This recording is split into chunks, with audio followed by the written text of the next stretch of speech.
Howdy, folks. Tex here. Welcome to Southern Belle Bigfoot. Let me introduce y'all to a great friend of mine, Selena. Hey y'all, I'm Selena. I started this channel because I had my own encounter, and I know what it's like to be ridiculed and unable to share my experiences. I want to give everyone a safe haven to share their encounters with these magnificent beings. I love to hear yours as well. Please email them to me at cwlenagarrett@gmail.com. And if you'd like to support me in my journey to the truth, my Cash App is $Selena Bigfoot, and I look forward to hearing from you.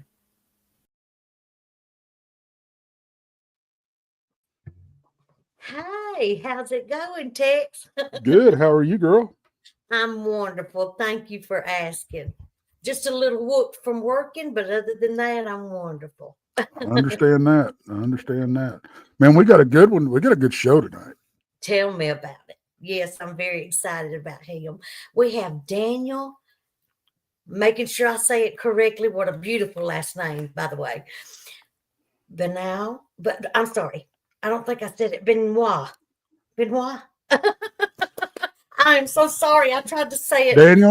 Daniel, I coached her and I coached her and I coached her. Benoit. I'm sorry. I'm Southern. Everything I see wrong. the problem is you're not close enough to Cajuns to know how to pronounce his name. Yes. How do you see? I'm next door to him. And I'm married into him. I know it. Oh, you married into him.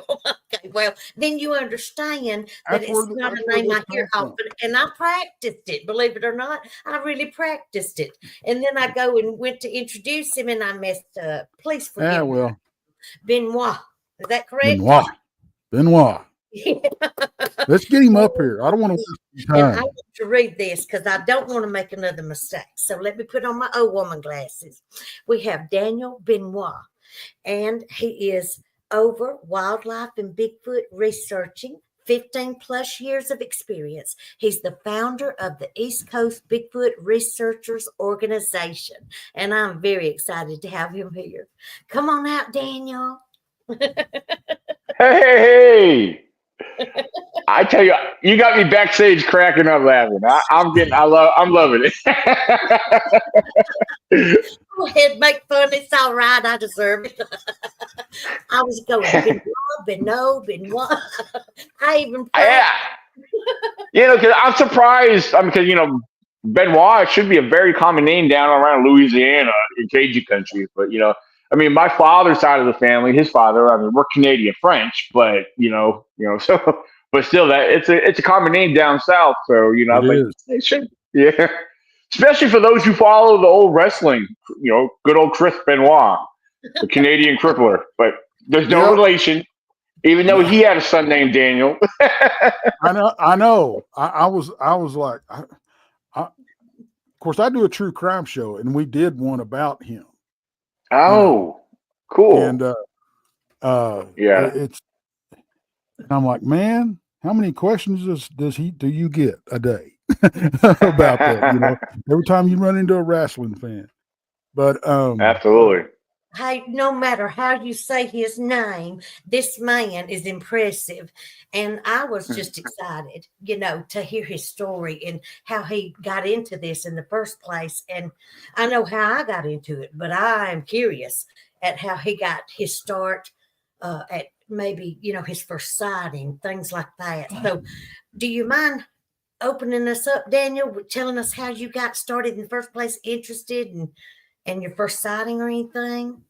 Yeah, sure. Well, as far as what got me involved in the whole Bigfoot thing to begin with, the research and everything, it was actually long before I had a sighting. It's just I know everybody out there, that's involved with the whole Bigfoot, that follows Bigfoot, and knows the history behind Bigfoot. There's actually a long history behind the whole Bigfoot phenomenon, but everybody, or I should say, oh, did I just go out on you guys? Just froze for a second, but you're back. Hello? You're good. You're good. You know what? I'm going to turn my I'm going to turn my camera off. I do that on my podcast because it kind of helps a little bit. So. Okay. Okay, I got so yeah, Yeah. So what I was saying is, like I said, a lot of people are familiar with the Roger Patterson and Bob Gimlin Mm, Bigfoot footage that was filmed back in 1967. Um, yes.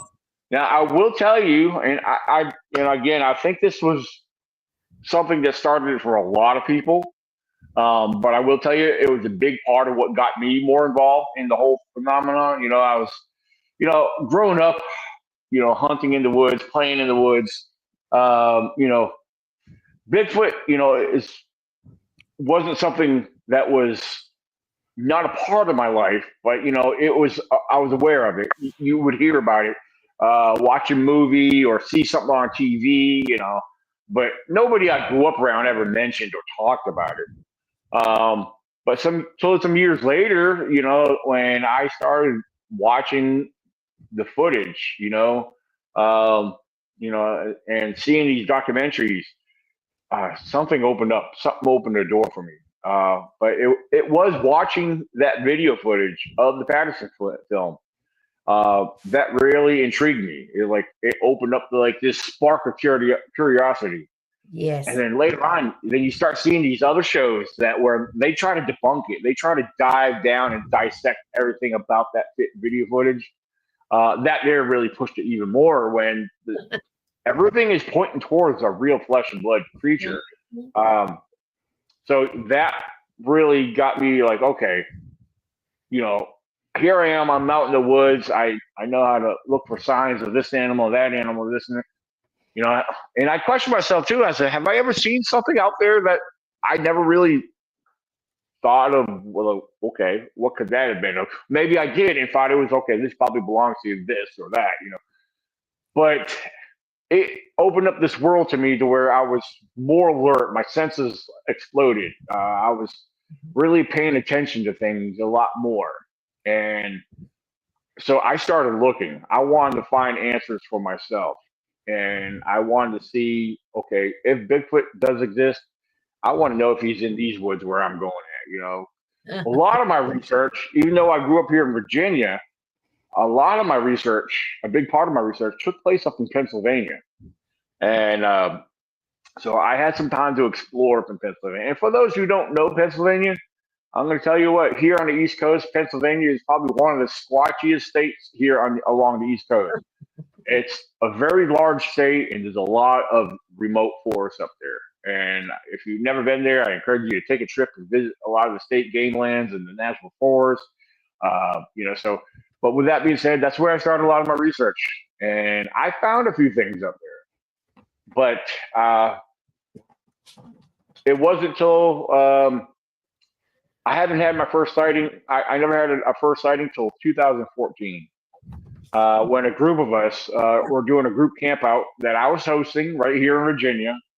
Um, it was in the month of May in 2014, where a group of us, we did some exploring, we did some hiking, and you know, um, so long story short, after a day of hiking and exploring, some of the group members were like, "Hey, we got to go out at night. We got to do a night hike."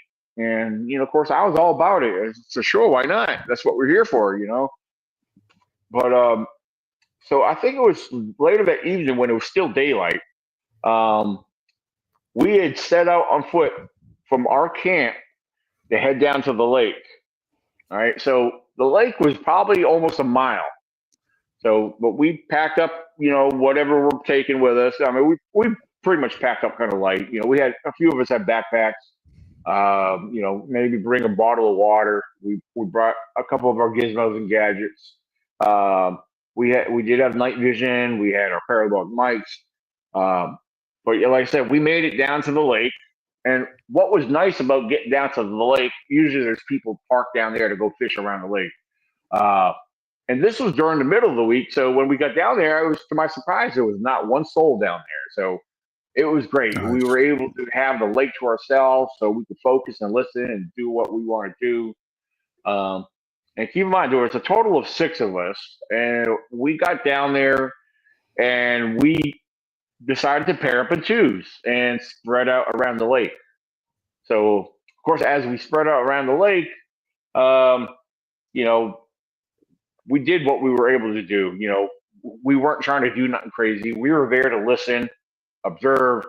Um, then it was as we were spread out. Of course, nighttime was starting to fall. It was starting to get dark. And while we're around there, and for the record, we were everybody. We were in radio communication with each other, and we had one couple that was with us, Kimmy and Darren. Um, they came down from Vermont, and they were camping with us. Now, for the record, I like to share this little piece of information. Kimmy, Kimmy was a small person. She is a little thing. And anybody that's ever heard and listened to Bobo from Finding Bigfoot and listened to his vocalizations, and when he does his call, he has a distinct call he does. Well, Kimmy, being the little girl, I call her girl, she's older than me, but she's just a little thing. Uh, she had a set of lungs on her, and so I radioed down to her because it was quiet. We weren't getting no activity. We weren't seeing nothing. So, it's like, okay, basically it's time to bring out the big guns. I was like, Kimmy, set off one of your vocalizations, and after that, everyone stop and listen. See what happens. Well, sure enough, she gave off her vocalization, and we're listening. And all of a sudden, it probably was about maybe 10 seconds or so after she gave off her vocal, we got a response. Something on the other side of the ridge, you could hear it. It wasn't close, but it wasn't entirely all too far either. But we did get a response of some kind of howl or something back, which kind of made it a little interesting. It, it became not so boring anymore, at that point. But so after that, we weren't hearing nothing else. It kind of like it got silent again. And keep in mind, at that time, we've been down there for quite some time. We were listening. A couple of us had, I myself, and I believe it was my buddy Tracy that had his son with him. They had parabolic microphones. I had one. They had one. And these weren't the real fancy ones. They were cheap. They worked great. They pick up any kind of audio within up to 300 feet. For what we were doing, it worked out great around that area. Of course, there was a small ridge line behind us. We heard, you could hear and pick up movement of the wildlife up behind us. You could hear occasional little limb snap or, something walking.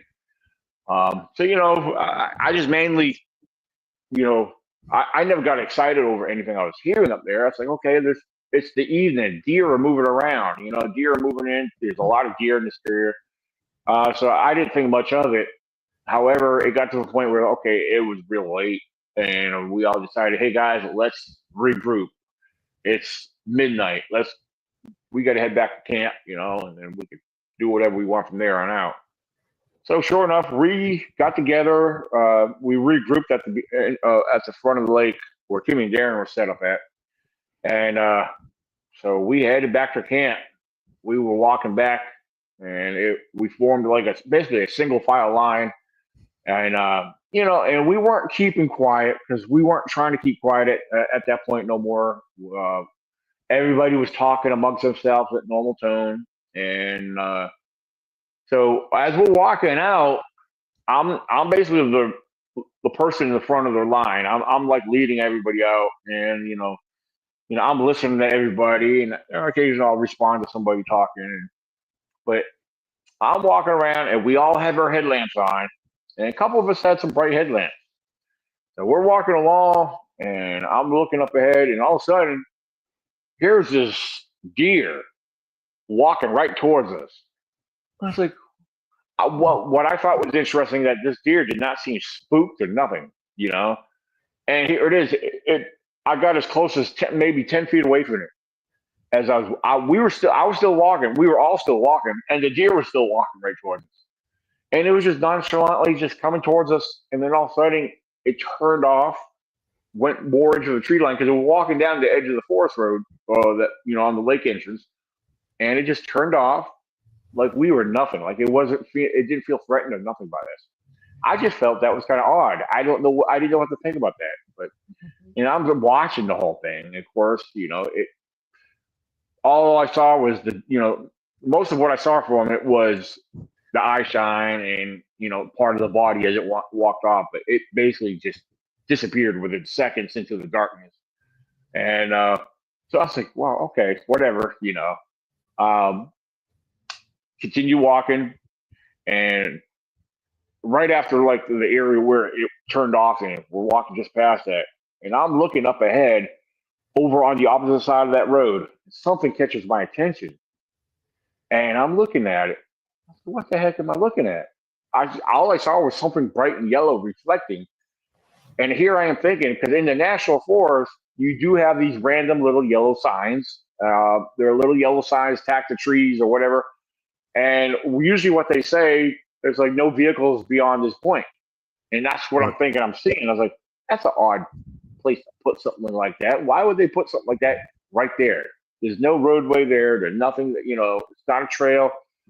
And it's just a lot of thick forest, thick trees and woods and bushes all through here. But all of a sudden, I'm stopped and I'm looking at it. I'm kind of mesmerized because, again, I found it to be odd. I was curious, and I'm staring at it, and all of a sudden, it blinked. And that's when I realized, after I got focused, it was a set of eye shine. And my buddy Tracy was the next one behind me. I was like, Tracy, what the heck is that? Of course, the words I used at the time were a little different, but I was like, is that a freaking mountain lion? The reason I said that, it was the first thing that popped in my head, because after I realized it was a set of eye shine, yeah, it was right by a tree, but it was also kind of sitting low. So these large, bright looking yellow eyes staring right at us, I didn't know what to think.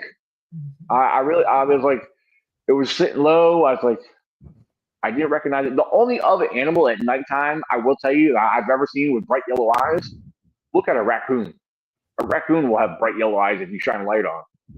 So this, I didn't even think of a raccoon. I just was like, I didn't know what to think.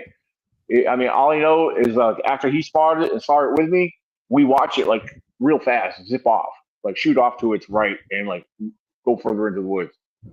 And I was like, we had to regroup. We started getting up there. Tracy's like, guys, get up here. We got some eye shine up here. You know, even he was puzzled. So we get up in that spot where we both saw that set of eye shine, and we're all in a little cluster right there, looking directly into the woods. And sure enough, whatever that was, we see it again about between 30 and 40 feet straight out in front of us, slightly to the left. And we're seeing this set of eye shine, but here's what's interesting. It was still sitting low because where we were standing, the edge of the roadway sloped down several feet and then leveled back out. So we're definitely looking downhill. And this set of eye shine with bright yellow looking eyes, even though we cannot make out any physical features, body shape, or anything like that. It was just so dark. Whatever it was definitely blending in the dark. Mm-hmm. And but I will tell you, I will make this note, it was swaying side to side fairly fast. And it's like, okay, I was seriously puzzled. Nothing was popping in my head. I couldn't figure out what the heck we were looking at. But it was interesting. We're seeing bright yellow eyes, and you can see it going side to side pretty swiftly. So while we're watching this, probably within a minute or so, about 5 to 6 feet to the right of this one, another set of eye shine appears. Now, let me back up. I don't know if I made this quote yet, but that first one we saw, we're estimating this to be around 4 feet tall. So, again, not realizing or understanding what it is at this moment. But the second set of eye shine appears around 2 feet taller than this first one. So now we got a 4-foot subject that's steadily swaying side to side. Now we got this 6-foot one that's standing there. Now this one here, it didn't have no movement to it, but the eyes you could watch. I was focused on the eye. That's all. Since that's all we could really see, I was focused on the eyes. But that second one, it would blink its eyes occasionally. Again, like I said, a couple of us had some bright lights on, so I'm sure as it was looking at us, the bright lights were, kind of blinding, I guess. Again, I have no explanation really at this point for why we're not seeing no more than what we're seeing. So it's getting interesting. but we're still watching this. A couple of us, again, you know, we didn't know what we were looking at. I think Tracy and one of the other guys, they started making noises. They started trying to see if it would give off a response, or try to get a response from it, from their noises, because we were actually kind of being silly about this. To be honest with you, it was kind of a silly situation, but yet we're kind of dumbfounded at the same time. Well, as we're watching all this, I'm panning the area. I'm looking through the area, and I'm looking around the best I can, because keep in mind, it is thick. It is dark. I mean, you can see some of the trees and the bushes. But as I'm looking over to my right, I noticed another set of eye shine. But this third set of eye shine actually looked like it was literally on the ground. It seriously looked like it was like flat on the ground. I don't know, just from my distance and the position I was looking at it, I pointed it out. Again, I don't know who else acknowledged it. I feel like Tracy was paying attention to every. I mean, there were 6 of us total, and I keep giving Tracy credit on a lot of this, because he's the only one I remember responding or pointing things out as well as I was. That's why I always give Tracy credit on this. Later on, talking to others, they say, "Yeah, I was there. I seen all that too." Well, again, Tracy's the only one that I remember acknowledging a lot of this. Right. So again, I'm watching this third set of eye shine that looks like it was on the ground. And so I'm kind of intrigued by this, and I'm watching this, and all of a sudden that third set of eye shine starts raising up. It starts going up high and higher and higher. Next you know, those bushes, I'm estimating the bushes were pretty tall and thick. But that third set of eye shine came so high, when it stopped, it was towering over top of the 6-foot one by another 2 feet. Mm. So now, before I go any further, Tracy, again, I love Tracy. But Tracy, he was like, "Guys, we got squatches." Now, for the record, Tracy's the one that said that, but I couldn't lean on that quite yet. I needed to see something. I needed some kind of something that would suggest that more to me. Right. Daniel, I'm going to interrupt you and tell you I'm so proud to hear you say that, because when people jump to conclusions and assume too quickly, that just makes my attention go elsewhere. I like the fact that you said I wasn't quite ready, and I like that. Right. Good job. Good Oh job. yeah. Oh, thank you. I mean, that's who I am out in the woods anyway. I mean, I don't. Yeah, but which I'll be more than glad to touch base on my objectiveness a little bit more after. Well, But Daniel, as hunters, you have to. We're used to identifying a target before we pull the trigger. right, exactly. That you have to. It's ignorant if we don't. Yeah, I've known a few. Yeah. But yeah, it's I totally get that. You got to try to figure out what you're looking at. Yeah. If you're not sure. Yeah. So I understand. Especially even if you do see a deer and you see most of it pretty clear, but it's behind some foliage. I mean, if you got to take a shot, you want that ideal shot. You want to make sure it's completely clear so you can take that shot. Well, you got to make sure you got some counties. You got to make sure whether it's a buck or a doe before you take a shot. Right. Well, especially if you are, that's how it is here in Virginia. And most of the time, it's bucks. The majority of the time, there's only very few days, if any, that you're allowed to take a doe. But most of the time, it's bucks only. So yeah, absolutely. But which sucks because they're the best eating. But that's beside the point. Go ahead. Right. So yeah, again, I was. After hearing Tracy say this, I felt like, okay, yeah, I wanted to believe that, but it's like, even though this is getting exciting, I needed to see something. I needed something to confirm it for me. Well, something did happen where that tall one, even though I'm still glancing over, looking at the other two, I mean, for the record, during this whole time, it seems like this was crazy thing is, I tell people this jokingly, but I'm serious. It seemed like we were there observing all this for an hour, but which was probably only a total of between maybe 5 to 10 minutes at the most. But it's just looking back at that, it seemed like it was a big situation going on here that we were trying to figure out. But again, that small one, I will repeat this because that one did not stop swaying side to side the whole time. And that second one, again, you can still see it blinking its eyes. You could see the yellow eyes close and open. Yes. And again, we're not seeing no physical features. We're not seeing no hair or fur. But that tall one, I mainly, after observing this one and noticing this one, is where I kept most of my attention. This tall one ended up turning to its left, and it appeared to take a step or two, and then it stopped and turned back facing us. What made me realize that's what it was doing, not only seeing the eyes turn, but the position and the angle of our lights caught everything at the right moment, the right positioning. And what I mean to get to be more detailed on that, what I saw when it made that maneuver, you could see the outline of some very wide, broad shoulders and a big round head that was sitting on top of those shoulders. Mm. That, like again, I believe it was the positioning and the angle of the light that caught it just right. Even though I seen that silhouette and that shape and everything, and again, and then the eye shine, at that point, well, I know my bears also well. I've had bear encounters close, some close, most of them distant. But I will tell you, I don't care. You could have an 800-pound black bear stand up on bipedal, and you won't see shoulders on them. Anybody that knows bears knows that they don't have shoulders, especially like us. But now picture a beefed up, exactly. So picture a beefed up football player with shoulder pads on, very wide. That's what we're looking at here. And at this point, again, every other animal and every data that ran through my head came to a halt. Okay.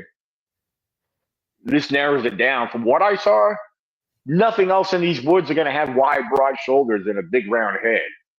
At that point, I became convinced that after Tracy's statement, I believe we were, without doubt, that we were looking at, and I quote, a family unit. Now, I can't prove that it was a family unit, but based off of the shapes, my conclusion was, well, there was a young one, there was a female, and the big boy being the male. Again, I can't prove that, but I call it a possible family unit because of the size differences and that, So, and after observing that and coming to the conclusion that that's what we're looking at is a group of squatches, a family unit, which I believe is a very rare thing according from other reports of stories. I've heard others seeing 2 to 3 at a time. If I recall correctly, when I interviewed Todd Neese is a great guy.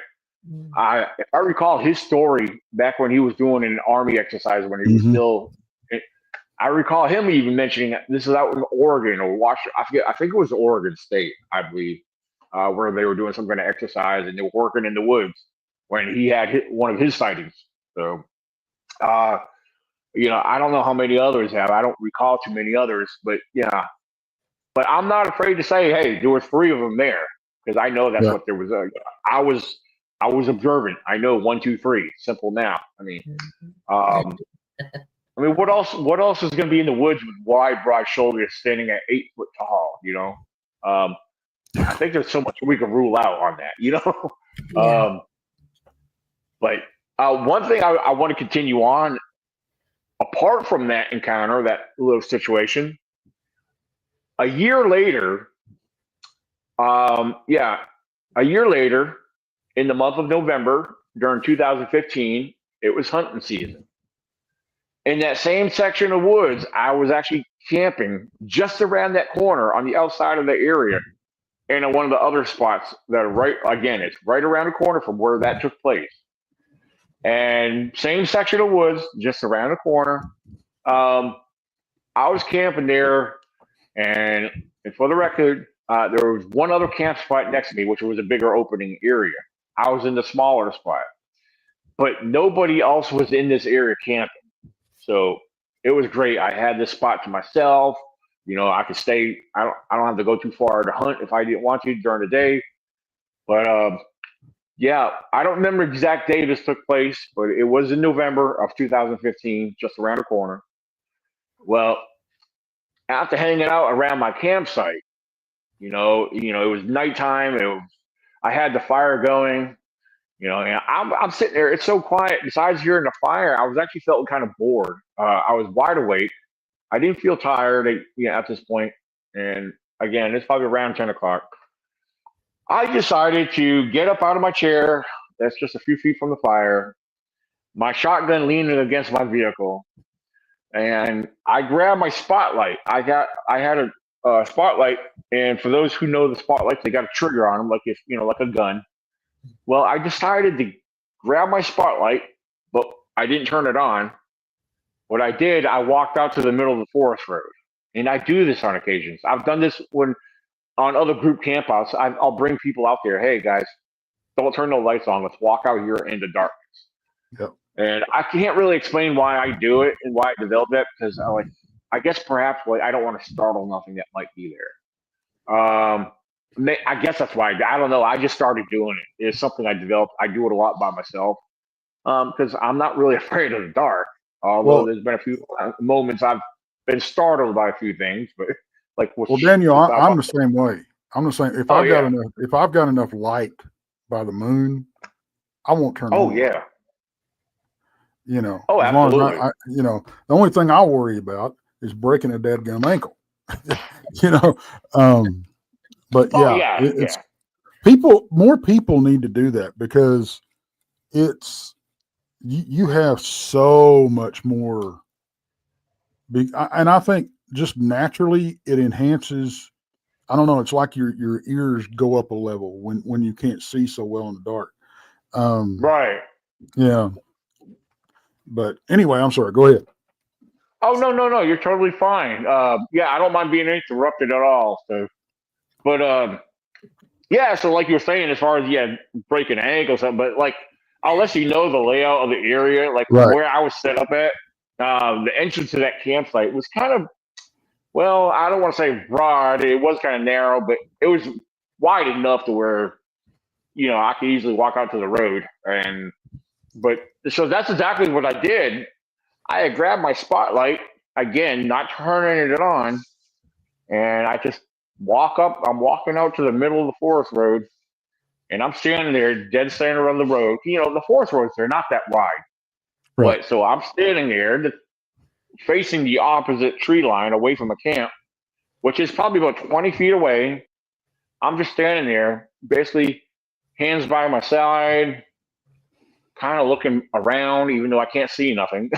I'm just looking around. I'm listening. And I don't know. I decided, okay, let's turn that spotlight on. But when I turned the spotlight on, I started to my left. So basically picture a clock. I'm facing 12 o'clock, but I start the shining around probably 10 o'clock. As soon as I pull the trigger on the spotlight, start shining in the woods there, I kicked up a deer. Now, I didn't see it. I heard all four, I heard it like scurry off, run off on all fours. I said, oh, cool. I kicked up a deer, deer hiding in the bush or a tree line there. I was like, okay. So I'm continuing. I start panning from my left to my right. And as I got past the 1 o'clock, about to hit the 2 o'clock position, as soon as I get right about the 2 o'clock position, all of a sudden, right inside that tree line, what I heard next basically threw my heart up in my throat. Because what I hear, I didn't see nothing. Now, keep in mind, I did not see nothing on this one. Right. But what I heard was very large, heavy, bipedal steps crunching and thumping the ground. But it was going away from me. Every crunch, every step ahead, it had a crunch and a thump, like it wasn't that slow. It was a little faster, but it wasn't too fast. It was kind of like a steady walk.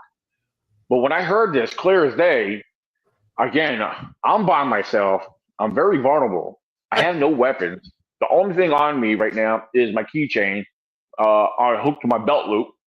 And when I'm hearing this, I'm starting to walk backwards. and reaching with my opposite hand, making sure my vehicle was unlocked just in case I had to jump in it and take off. But as I got back and got closer into camp, I turned around, came back into camp, and all of a sudden, it was like that fear that I was feeling at that moment just like dropped away because I was able to take control of my emotions and taken from what I was hearing, whatever that was going away from me. I feel like if it meant any harm, if it was going to have any harm, I had every opportunity to come run out and stack me like a football player. Well, It did not do so. It went away from me. Now, the one thing I will point out, I love pointing this out because I question this to this very day. I question it, but I can come to the conclusion maybe this is what it was doing, but I have no proof of this. But look at 2014. Now look at 2015. Just prior to seeing or hearing what was walking away from me, there was a deer present. There was a deer nearby each situation. My question is, did I possibly interrupt a hunt? Was it a coincidence that those deer just so happened to be right there nearby? Was that small one spying on that deer that was walking towards us? Right. I don't know. It may have been because it probably saw that deer before we did. So to this day, again, I question that. I felt like we or I in 2015 must have interrupted something. It's the only thing I could think of.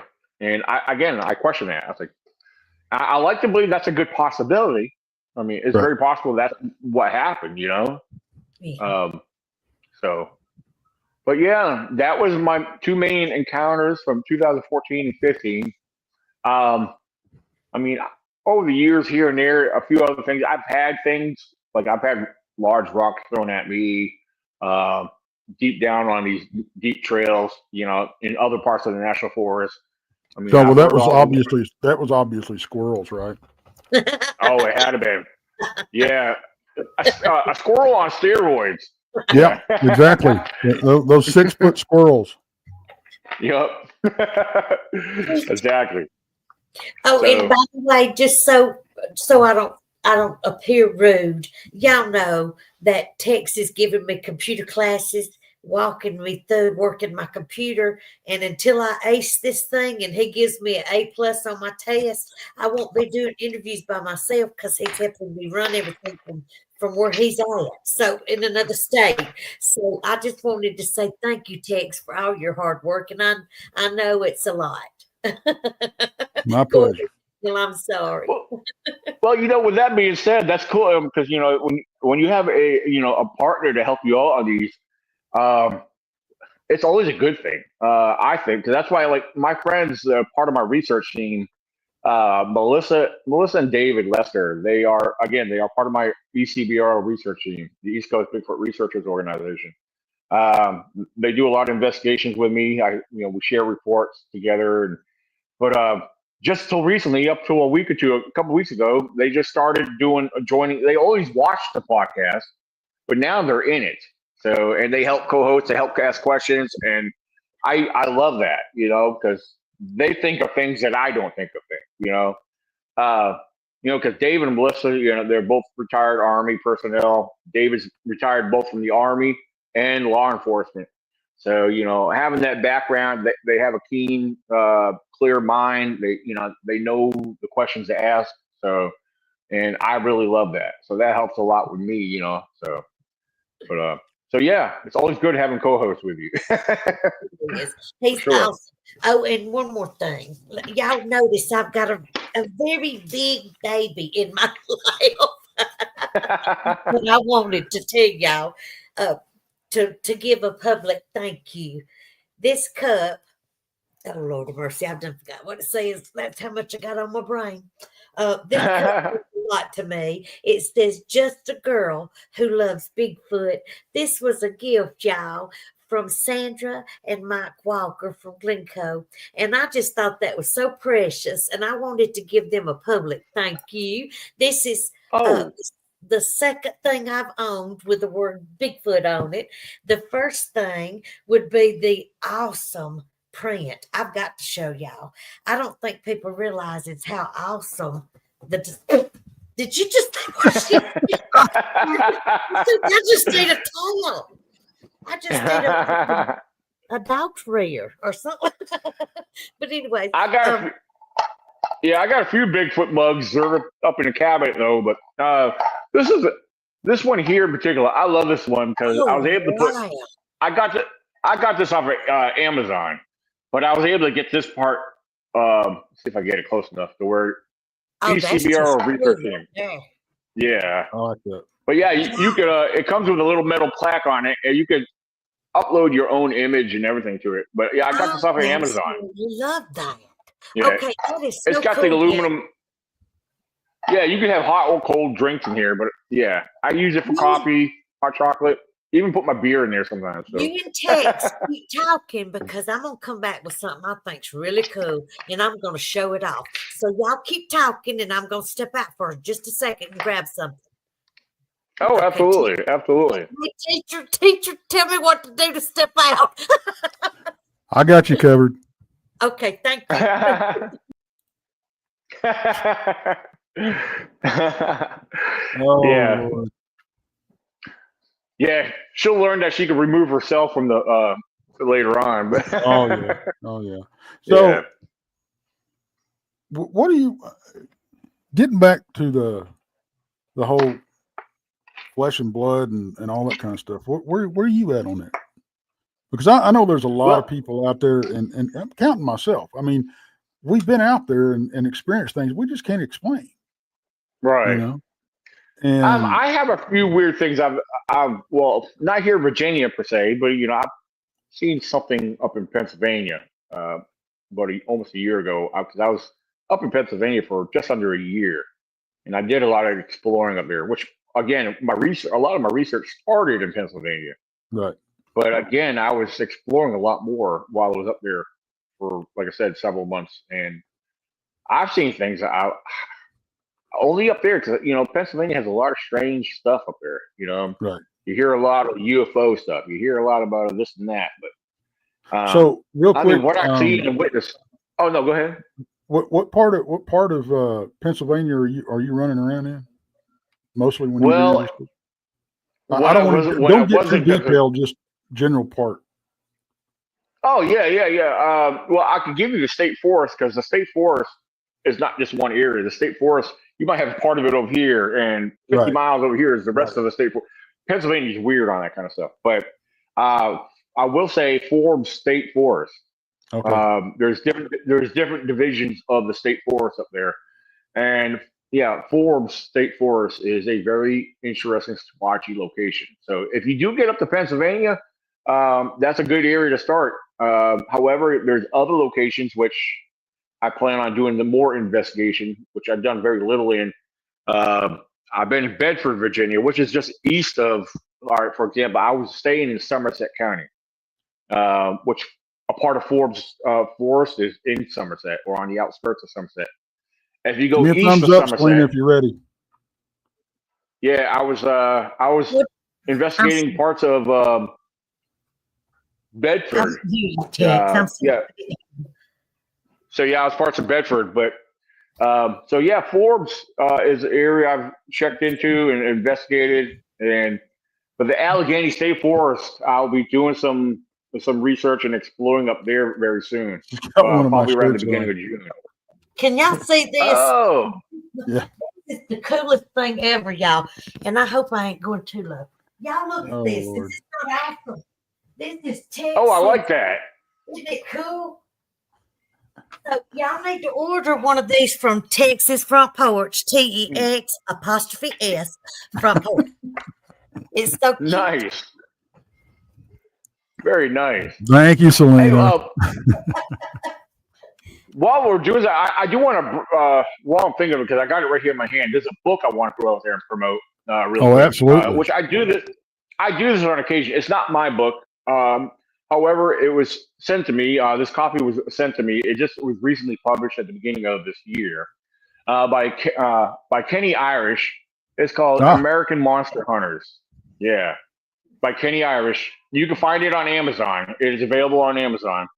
So it covers basically it covers so many different researchers, and it gives you their bio and just basically each chapter is basically an interview on that person, and so I do encourage everybody to check it out. There's some information, especially when you get to when you get to chapter 5, you'll learn a little bit more about me. So there you go. So yeah. Everybody go Oh, grab and one of Daniel's. my and one of the books another book I have. This is by an author named Mike Dupler. He's going to be one of my vendors at my event in June here in Virginia. Um, Bigfoot Origins. Bigfoot Origins. Search for the Cryptid Homeland. So also found nice. on Amazon. Yeah. So again, that's by Mike Dupler. What? Tell us about this event. You got me curious now. Well, I'm sorry. Repeat that again. Yeah, tell us about your event you're having in June. Hold on. I think I was freezing up or something on there, and I couldn't hear what you were saying. I was just asking about the event you just mentioned in June. Oh, June. Yeah. Well, first of all, what's happening in June, the beginning of June, I will be doing I'm speaking at the Forest County Bigfoot Festival up in Pennsylvania. Okay. Of course, they got me scheduled. It's June 6th, 7th, and 8th. It's a Friday, Saturday, and Sunday. Now, I spoke there 2 years ago. Of course, I was speaking on Saturday, which is the main day. This year, they got me scheduled for Sunday, June 8th. So come out on Sunday instead. Forget the other days. Come There listen to you me. So now, with that being said, my plans are because I'm scheduled to speak at 12 noon on Sunday, on the 8th. But as soon as I'm done speaking, my plan is to go camping. But I have a location that's mapped out. It's probably about 40 minutes away from the festival location. And I've already mapped out the location. It is going to be in part of the Allegheny State Forest. And for those who follow and do research or look into Pennsylvania, there's a lot of Bigfoot history and reports of sightings coming out of the Allegheny Forest, the Cook State Forest. Well, I found a location. There's primitive camping in this allowed in this area. So this area, I'm gonna check it out. I want to spend at least a minimum of a couple of nights there. See what happens. See if I can find anything. I'll be doing some exploring the best I can. And the cool thing about it, it's about a mile away from this real cool waterfall that I learned about from there. So that's something I'm going to be doing. Now, backing up a little bit, one of the things I got going on in the month of May, because I do group campouts twice a year. My group camp out, my spring camp out is May 18th through the 24th. And this area that we're going to be in, we were there back in October. This area is rich with wildlife. There's been history reports of Bigfoot sightings and reports. And these reports and the information I've gathered from there did not come from no database, because you will not find information about this location on any database. The people in this area, they're very, very quiet, very kept to themselves. You basically call them mountain folk because it's in Virginia, but we're not far from West Virginia where we're going to be. Right. There's actually been a lot of mountain lion reports and sightings in this area. So we did have a couple. I believe they plan on returning with us again. There's a husband and wife from Pennsylvania that will be joining us again, which we learned towards the end of our camp out. Craig's wife, Cheryl, ended up seeing a Bigfoot without realizing it was an actual Bigfoot. She thought it was a bear. She had no idea. She doesn't have much recollection or understanding of wildlife in general. She don't know how, especially bears. She don't know that bears don't run real fast on two legs. Right. So I learned about this a little later when she was sharing the information with David and Melissa that were still at camp, and there was details that even her husband didn't know that's what she saw, and so they started questioning it and looking into it and like, whoa, okay, we think you saw a Bigfoot. So, and, you hear from skeptics all the time about, well, these people are misidentified. Golly, I can't talk. Misidentified. Good grief, Daniel, what'd you do to me? Misidentified bears and calling them Bigfoot. Yeah. My question is, how much of it goes the other way? Just like this one you're talking Exactly. Yeah, I've often thought of that. Yes, absolutely. Because I mean, especially with people that, when they see something like this, they don't want to know that Bigfoot is real and is out there. They're gonna write it off as a bear. I think. Don't they? Yeah. Right. Absolutely. So yeah, one of the things we're going to do now, we always record, we always film, take pictures, and, of our findings and stuff like that. But starting during this event, we're going to be actually filming a lot more seriously. I got some good equipment I'm going to be putting to use more. We've already been kind of going over some tactics that we want to try this time when we're out there. And the filming that we're going to be doing is going to go towards a new series that we're working on. We're going to be doing a Bigfoot film series. It's going to be put on YouTube. But the name of it, we're going to call it Bigfoot Explorers. And again, that'll be on my YouTube channel, Bigfoot Zone ECBRO. So if anyone wants to follow and pay attention to that, I encourage you, feel free to subscribe to my YouTube channel, Bigfoot Zone ECBRO. So, but that's going to start in May. And so, yeah, from May on out, we're going to record and start filming and documenting and everything. We'll be also taking advantage of eyewitnesses and interviewing them as well. So we're kind of excited about that because even me and David, who I was mentioning earlier, we're already looking at updating some of our equipment.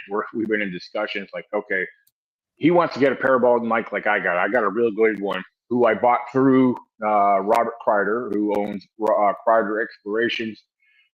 He has his own merch and gear. That for anyone just curious, if you watch Expedition Bigfoot and pay attention to the parabolic mic that Russell Accord uses, yes, it's basically the same thing. Except I don't know if his is the same thing because when it shows his, it looks very identical to what I got. However, his doesn't say Kreider on it. I don't know, because I don't know if he had to cover that up because the network doesn't cover that or pay for that. I don't know. It's not a sponsor, but just like if you were back when you watching Finding Bigfoot, they're driving a Cadillac Escalade or a GMC, but they have to blur out the emblems, because those companies ain't sponsoring the show. Right. So, vice versa. But so I don't know. I mean, but the one I got, it's a very excellent device. And, but yeah, we're looking to pick up more equipment. We got thermals, real good thermals. We got a lot of night vision and other audio devices we use. So, game cameras, all the above, between me, David, and the others, I mean, we probably have well over a dozen or more cameras, placed out there. Do y'all use the active IR cameras or the passive IR game cameras, or a little bit of both? The game cameras that I have, I'm not really sure on David's equipment, but mine, and this is something I was actually recently talking about. I made mention of this in my previous podcast. Now, anyone, if you recall one of the recent episodes of Expedition Bigfoot, Russell was talking about they probably see the infrared. Okay, right. We've had cameras. I've done investigations out in Illinois, and we've had cameras surrounding our whole camp. at nighttime while we're walking along the road or in the woods, if you look over, the infrared, once it picks you up and the sensor goes off, all you see is the infrared glowing at you. Right. If we can see it, yeah, anybody can see it. I've had deer, I've had bears look at my cameras because the infrared does glow. It does put off, it emits the red glow. However, my cameras over the years, I've kind of advanced a little bit without spending a lot of money. My cameras don't give off IR glow. They have the technology they use is an invisible glow. You will not see any kind of glow emit from these cameras. So it's less startling to the wildlife. So something I would recommend when you're purchasing or looking or shopping for game cameras, look for a no glow camera. So, Well, and what I use a mix of active IR and passive IR because, and for folks out there, if you don't know the difference, active IR emits an IR beam that when it breaks, it triggers the camera. The passive IR actually senses IR heat, and that's what triggers the camera. So it's not projecting an IR beam. I've had some thoughts on actually using the active IR because they tend to avoid it to drive them into a passive IR camera trap. But I don't think the IR is the only problem that we have. I mean, that is if you take away if you use the passive IRs or the no glows like you're talking about, that takes one thing out of the equation. Okay, which increases your odds. Okay, don't get me wrong, but let's face it, folks. Plastic doesn't smell good. Okay, right? We don't smell good. Okay, and odds are, if you're in an active area, they're watching you anyway. It's a lot to get around. There's a lot more to get around than just the IR, and I just I think we need people to realize that. That's why it's so hard to get one on game cam because they are self-aware. Right. They know. Now I'm not sure, and I like how you mentioned a while ago when you were using your spotlight that it's got a trigger on it just like a gun. Okay, so when I think anything you hold up to your eye or your face, they will avoid. Because I'm not sure if they can tell the difference between certain cameras, certain lights, and guns. Right. I think that's where the head mounted and chest mounted cameras come in. I think those are your best shot. Honestly, GoPros, I think the best chance you've got of catching one of these critters is thermal. I have to agree. Yeah. But there's a lot of tools, folks, that we're putting in our tool belts out there, and Daniel, of course, is among ones that are trying to stay ahead of the curve, but it's almost impossible. Right. So any of these channels, mine, Selena's, Daniel's, any of these folks that are out there and doing active research like we do, that's when you throw us a bone every once in a while, that's what it goes for. Goes towards equipment, go towards travel, and allows us to get out there and possibly catch more evidence for everybody else, So right. And real quick, it just popped in my mind. I failed to mention this, but back during the 2014 encounter that we had, two of us that had backpacks, we had equipment in our backpacks. For example, it was me and again Tracy, my buddy Tracy. Me and him were the only ones that had night vision binoculars in our backpacks. And for the record, not once did we ever think about pulling them out during that whole situation to get a better observation. Perhaps we could have seen more details and stuff like that. But again, we had that equipment with us, never thought about pulling it out. And you hear about people all the time having cameras and not getting good pictures and not like that. You don't think about these things. You're kind of caught up in the moment, and your mind's focused on one thing, and you know, it is hard to get thrown off, when you're caught up in a moment and you're not focused on, man, I Oh, got to put some absolutely. evidence on this, so, but yeah, but that's what we had. I mean, they weren't expensive night vision, but they were at the distance we were seeing the eye shine. We estimated, like I said, 30 to 40 feet with our night vision. We should have had, if we did pull them out, I'm pretty positive we could have saw some good stuff, but Right.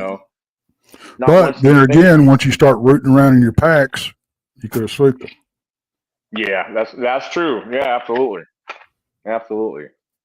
So, well, it's like when me and Brandy from the Blondes and Booze, she had her first sighting with me, and we watched this thing for several seconds walk through the trees. Neither one of us thought about putting the camera up and going, "Hey, let's film this." Neither one. Right. Because I don't care how many times you've seen these things. And I'm going to say this: if you truly are experiencing these things, if you're truly seeing them, I don't care how many times you do it, you're awestruck. Plain and simple. Mm-hmm. Exactly. It never gets old. Never gets old. Daniel, I don't know if you've seen my interview, but I went into complete shock. I just went into couldn't even think straight. So I think people handle things differently, but he's right about that. If you're not awestruck and you're not in this kind of pose, then you're a strong person. That's all I got to say. But listen, everybody in chat, I don't have time to go through each one of your names, but I love each and every one of y'all. You know it. And if I pick on you, David Blaley, it's because I love y'all. Anyway, Chief Harrington, thank you for coming, by the way. But Daniel, one day when you have your schedule eases up a little bit, you think you might be able to come back one day? Oh, absolutely. I'll be more than glad to come back here. Yeah, absolutely. We've had so much fun. We have World Bigfoot Central that comes on at 8, and I sure like to be respectful to my fellow YouTubers. I just love them all so much. So I just want to say thank you, Daniel. And I am interested in your book, The Bigfoot Origins. Hold it up for me one more time, please. When you do that, also, I need to show this. Yeah, this is not my, the author of this book is Mike Dupler. Okay. But again, it's called Bigfoot Origins. Okay. Yeah, okay. Again, this one here, you can find this on Amazon. Yeah, Bigfoot Origins, Search for the Cryptid Homeland. Show me your book. And then I don't have none of them with me right here. I don't have none of mine, but this other one here, this one here, I do have a few books.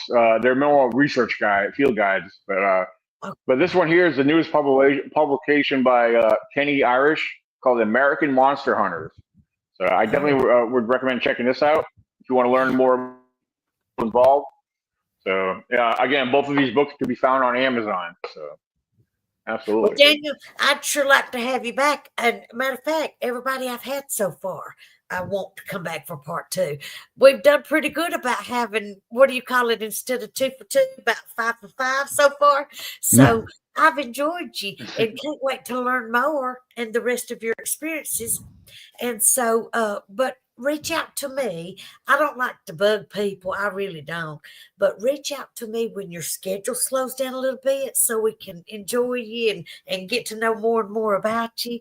And maybe by then you can bring some books and hold your own books up so I can look into those and tell other people about them. Oh, absolutely. And another thing, I'll send some people your way too that you may be interested in having on here as well. I know it's some good people. Much. Yeah, I said I for some reason I'm stuck at 684 subscribers and I can't get past that. So I need y'all to pray.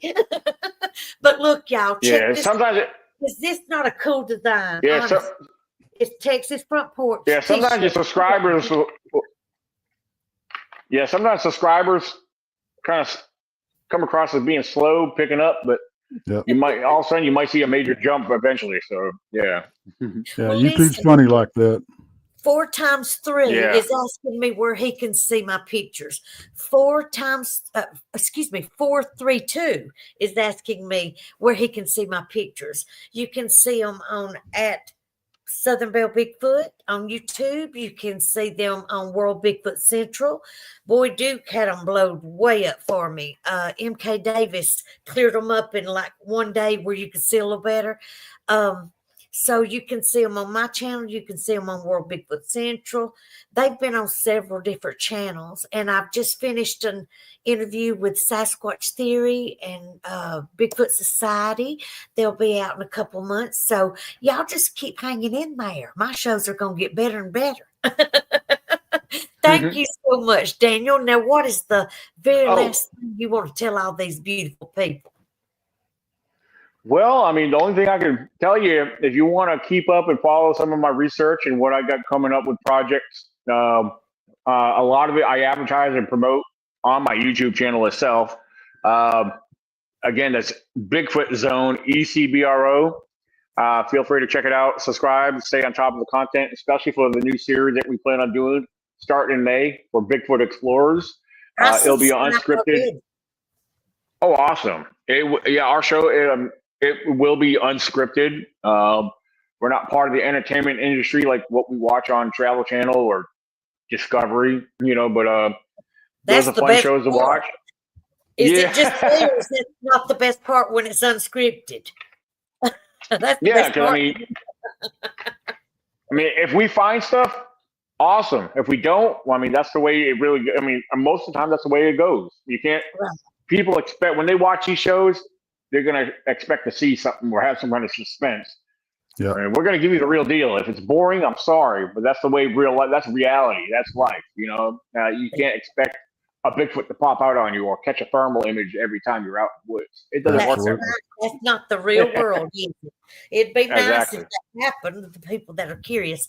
But anyways, you all know how much I love you. Sandra Piper saying, hello, Daniel Benoit. Benoit. I'll get her there, Daniel. I promise I'll get her. I caught myself. I corrected myself. But anyways, thank you so much, Daniel, for coming. Y'all go check out his channel. And y'all know to go to Texas Front Porch. Now, look, don't go and do like I did. I keep telling y'all, don't look up Texas Front Porch. You'll see every house in the state of Texas. Punch in TEX apostrophe S instead of TEXAS, which is what I did. I'm truly blind, and they showed me every house that had a front porch in the state of Texas. Me trying to find just two. Anyway, all right, come back and see me. And next week we'll have Bigfoot Michigan Rob. Y'all got to see him too. Love all y'all. Y'all go show Daniel some love over ECBRO. And Daniel, you stay safe out there, brother. You too. Thank you guys very much for having me. Thank you, man.